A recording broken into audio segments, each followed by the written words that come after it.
wawancara dengan media, mereka di keluarganya itu akhirnya terdampak HAM-nya malah. Setelah dia diwawancarai, malah keluarganya mendapatkan masalah akibat pemberitaan itu. Jadi itu juga kan menjadi HAM bagi orang, bahwa tidak hanya sekedar kita mempublikasi kejadian, tapi sesungguhnya juga melanggar HAM mereka yang tentang keluarganya. Apalagi ini kan aib. Biasanya kan di budaya kita yang begini kan aib, sangat jarang orang yang mau melaporkan. Ada tim yang dibentuk, Pak? Kami tim ada ini Pak Nurjaman dari Kementerian HAM, ada kami baru, ada beberapa tim kami turun untuk mencoba melihat itu, dan nanti kami akan mengundang untuk membuat rekomendasi secara umum bagaimana kira-kira ke depan agar kejadian-kejadian seperti ini tidak berulang, untuk memberi trust kepada masyarakat. Karena ini yang paling penting kan, bagaimana sebuah rumah sakit ketika kehilangan trust, termasuk para dokter, bapak-bapak ibu yang kira-kira punya istri, ketika diperiksa ke dokter kandungan kebetulan laki-laki, mesti kan akan berdampak.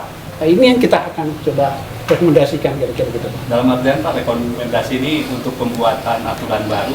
Bisa jadi aturan baru, bisa jadi rekomendasi bagaimana kode etik dari para dokter yang selama ini juga mereka keluhkan bahwa peran etik profesi dari mereka itu, yang salah satu juga kami dapatkan ya ketika melakukan wawancara dengan tim, banyak melakukan peran dari profesinya itu tidak terlalu dilibatkan dalam pengawasan. Itu salah satu poinnya yang kita sempat dapatkan. Sehingga kita juga butuh, karena sempat tadi kami wawancara, ternyata yang melakukan pengawasan itu diserahkan kepada dinas kesehatan, baik di tingkat kabupaten maupun provinsi.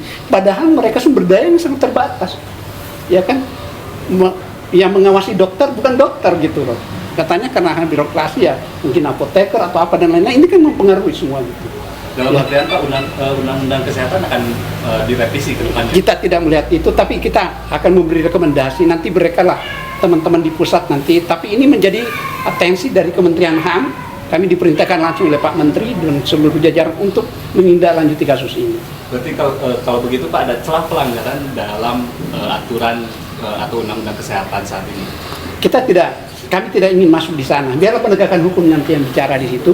Kami hanya melihat, oh ini masalah-masalah yang akan muncul, kenapa muncul seperti ini. Makanya kami sudah menghimpun berbagai jalan ya. Kita sudah berkoordinasi ke Dirut RSAS umpamanya, kemudian ke UNPAD, kemudian ID, terus ke Asosiasi Rumah Sakit, kemudian ada Komunitas Masyarakat Hukum Kesehatan Indonesia.